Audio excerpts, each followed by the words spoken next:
Cuntooyinka sababi kara cudurka kansarka. Ku soo dhawaada muuqaal cusub.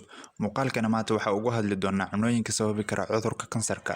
Si aan muuqaalkana u bilowno, haddii ay tahay markii kugu horeysay aad soo booqatay channelka, waxaan kaa codsanaynaa inaad subscribe saarto si aad ula socoto wax walba oo aan soo gelino.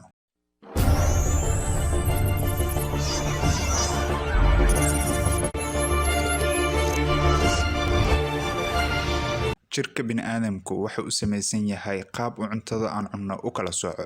Cuntooyinka inta badan la shiilo ayaa ah kuwa caafimaadkeena u wanaagsaneen, sida cilmi-baarayaal ay soo saareen.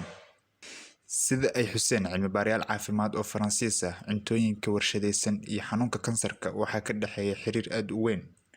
Warbixintan ay soo saareen oo lagu sheegay in la wareystay 105,000 oo qof ayaa bidhaamisay in kolba inta aad badsato cunnooyinkaas aad u sii dhowaanayso halista cudurka kansarka. Aad ayay u sareysaa digniinta ay dhakhaatiirta soo saareen, balse waxay kugula talinayaan in cuntooyinka caafimaadka leh ay yihiin kuwa kaa badbaadin kara cudurka kansarka. Cuntooyinka warshadaysan waxaa ka mid ah sida jibsiga la qalajiyey ee bacaysan, shukulaatada, macmacaanka, cabitaanka gasacadaysan, iyo hilibka cas iyo kalluunka la dubay.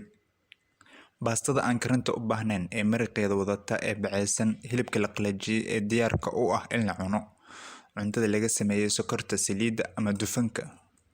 Waxyaabahaas oo dhan ayaa sababi kara cudurka kansarka.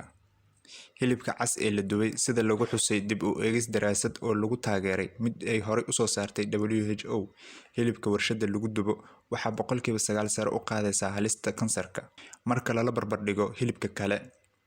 Haddii maalintii aad cunto 50 gram oo hilib la warshadeeyay, waxaa 18% kor u dhacaya fursadda ah in uu kansarka kugu dhaco, sida ay sheegtay Hay'adda Caafimaadka Adduunka ee WHO.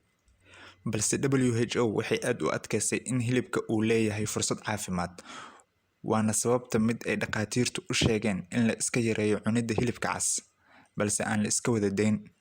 Muxuu yahay hilibka la warshadeeyay? Hilibka warshadda soo maray waxaa ka dhintay unugyada adag ee ka dhiga inuu halaabo ama uusan sii fiicnaan, ama waxaa isbedeli kara dhadhankiisa. Sababta ugu weyn waa daaweynta, ku daridda cusbada ka ilaalisa inuu halaabo, iyo qiica.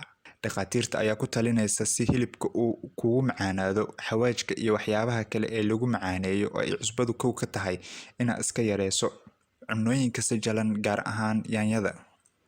Cunnooyinka gasacadaysan ee warshadda soo mara waxaa ku jirta cusbo aad u badan oo haddii ay ku jiri lahayn ay adkaan lahayd in waqti kadib la isticmaalo. Sharaabka kala duwan ee la cabana sidoo kale waxaa la socota sokor aad u badan, gaar ahaan sokor aan dabiici ahayn oo iyadoo markeedii hore soo martay warshad, taasi oo sii hurinaysa halista ah inuu qofku cunnooyinkaasi kansar ka qaado. Sida baarayaasha jaamacadda Sorbonne ee Faransiiska sheegeen, kalluunka la warshadeeyay, kalluunka dabiiciga ah waxa uu leeyahay faa'iidooyin caafimaad oo aad u badan. Kalluunku waxa uu ka mid yahay cunnooyinka ugu caafimaadka badan ee aan lahayn dufan oo wax u dhimaysa qofka caafimaadkiisa. Balse kalluunku wuxuu caafimaad halis ah ku noqonayaa marka la warshadeeyo, sida ay sheegeen khubarada baaritaanka sameeyay. Kooxda ka socotay jaamacadda Sorbonne ayaa sameysay kormeer 2 maalin qaatay oo la xiriiray waxa ay dadka suuqa ka iibsanayaan iyo waxa ay cunayaan.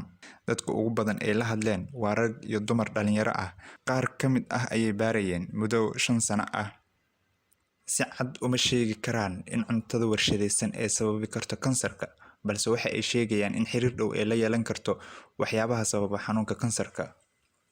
Intaas ayuu muuqaalkeenu ku eg yahay. Assalaamu calaykum waraxmatullaahi wabarakaatuh.